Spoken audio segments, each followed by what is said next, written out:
Okay, so I'm really done with the trans woman as predator trope that folds in with the provision of information about gender affirmative care as being somehow a form of grooming.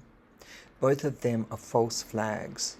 They are to direct our attention to what isn't a true threat, and certainly not of the magnitude, even if there were putative trans women who were predators, that real predation by men, family men, involves.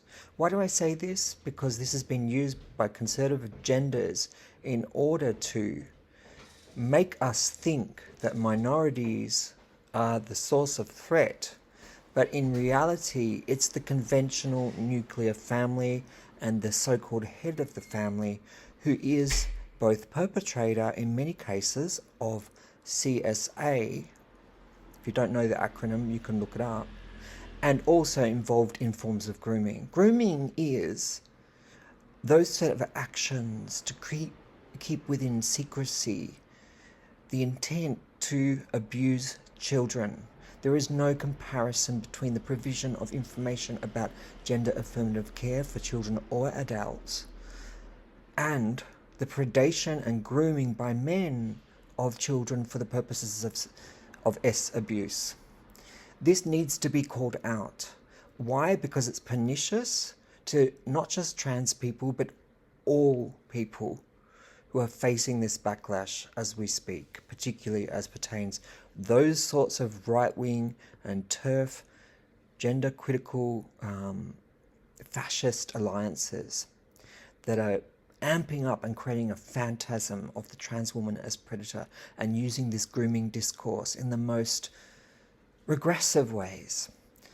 This reminds me of Section 24 in the Thatcher years, the way in which it was used to break down and crack down on activists for gay rights, and the way in which it proposed that any kind of affirmative gay literature information provision was a form of homosexual propaganda. This is the 1980s, right? We're now at 2024. This is harnessed for political power. So I think I actually just called that Section 28. I'm not sure if I got that detail right.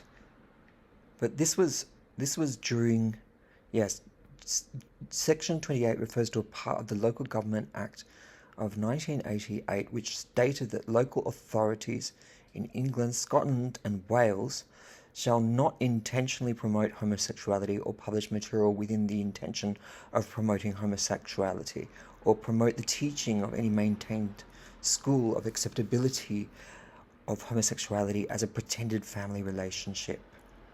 It came about as a legislation in 1988 during Margaret Thatcher's premiership.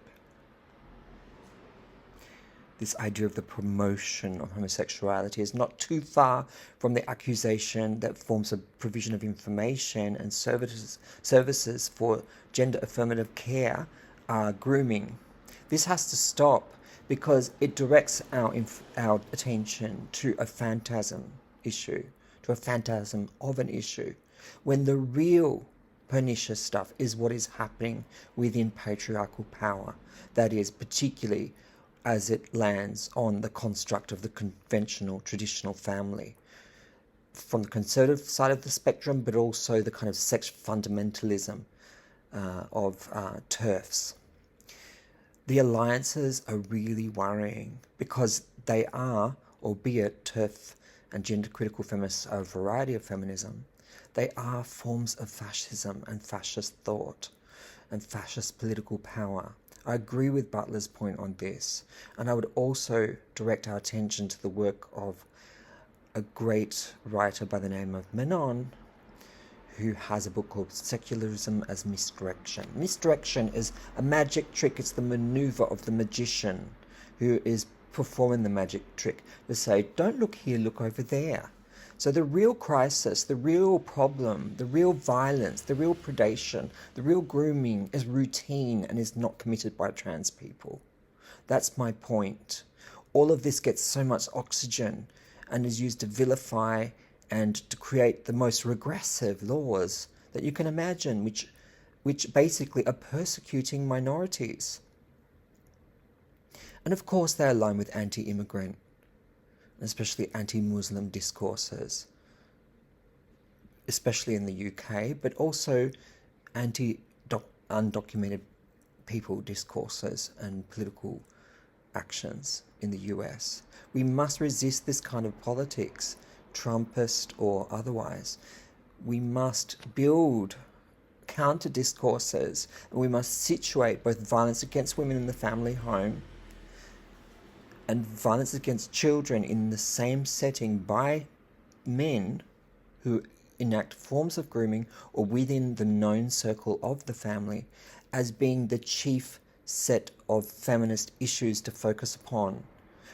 Basically, gender critical feminists who are obsessed with this idea of borders and purity of the so-called unitary category of woman, which actually betrays their very much white allegiance. It's got a whole history from suffragism with white feminists like Emily Murphy in Canada arguing that reproductive rights for women were to be secured for white women because of the fears of racial contamination.